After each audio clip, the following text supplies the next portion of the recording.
অতীত হ'ল ডাকুৱালে কঢ়িয়াই অনা চিঠিখন। ডিজিটেল সময়ৰ চাক নয়াই কাঢ়ি নিলে চিঠিৰ মাদকতা।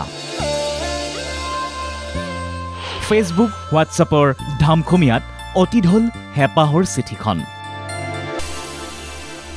কেতিয়াবা আপুনি নিজৰ প্ৰিয়জন অথবা বন্ধুবৰ্গলৈ লিখিছেনে চিঠি?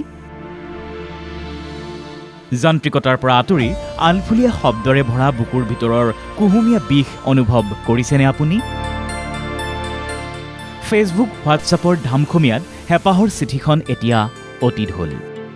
নোহোৱা হ'ল চিঠি লিখাৰ অথবা চিঠি পঢ়াৰ মাদকতা। ইয়াৰ মাজতে ঢকুৱাখানা গ্ৰন্থমেলাৰ এক অভিনৱ প্ৰয়াস। আজিৰ প্ৰজন্মই নাজানে চিঠি লিখাৰ মাদকতা, নাজানে চিঠি পঢ়াৰ আনন্দ, নুশুনে চিঠি লৈ অহা ডাকুৱালৰ সেই মাত। যিজন ডাকুৱালৰ চিঠিৰ টোপোলাত আছিল হাঁহি বিৰিঙোৱা কিছু খবৰ। ডাকঘৰৰ সেই ৰঙা ৰঙৰ পোষ্টেল বক্সটো আজিৰ দিনত অৱহেলিত। তেনে সময়তে ঢকুৱাখানা গ্ৰন্থমেলা আয়োজক সমিতিয়ে হেৰাই যোৱা সেই আন্তৰিকতাপূৰ্ণ অতীতবোৰক পুনৰ এবাৰ জুমি চোৱাৰ উদ্দেশ্যেৰে আয়োজন কৰিলে চিঠি লিখা প্ৰতিযোগিতা।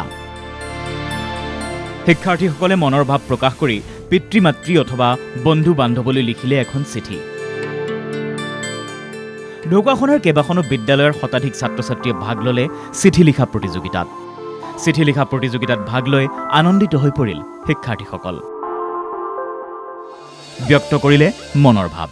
বহুতো ভাল লাগিলে, কাৰণ আমাৰ চিঠি লিখা অভিজ্ঞতা যদিও বিশেষ নাছিলে, কিন্তু তথাপিও আমি লিখিব পাৰিলোঁ।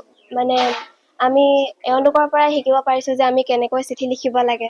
আগতে মোৰ পোষ্টকাৰ্ডত চিঠি লিখা অভিজ্ঞতা নাছিল, কিন্তু এবাৰ প্ৰথম হৈছে। ভাল লাগিলে লিখি পিনি, বহু কথা জানিব পাৰিলোঁ। অভিজ্ঞতা হ'ল বহুখিনি। ক'বলৈ গ'লে বৰ্তমান যুগটো ইণ্টাৰনেটৰ যুগ হৈ পৰিছে। কাৰোবাৰ যদি লিখিবলৈ মন থাকেও হয়তো ইণ্টাৰনেটত ব্যস্ত হৈ পিনি তেওঁলোকে লিখিব নোৱাৰা হৈ পৰে। আয়োজক সমিতিয়েও ক'লে চিঠি লিখা প্ৰতিযোগিতাৰ উদ্দেশ্যৰ কথা। পোষ্টকাৰ্ড মানে আমাৰ কাৰণে এটা নষ্টালজিয়া। আমি যেতিয়া সৰু হৈ আছিলোঁ তেতিয়া আমাৰ পোষ্টকাৰ্ডৰ লগত এনেকুৱা এটা আৱেগ জড়িত হৈ আছিল। আমি ডাক পখিলীলৈ চিঠি দিছিলোঁ আকাশবাণী ডিব্ৰুগড় কেন্দ্ৰত।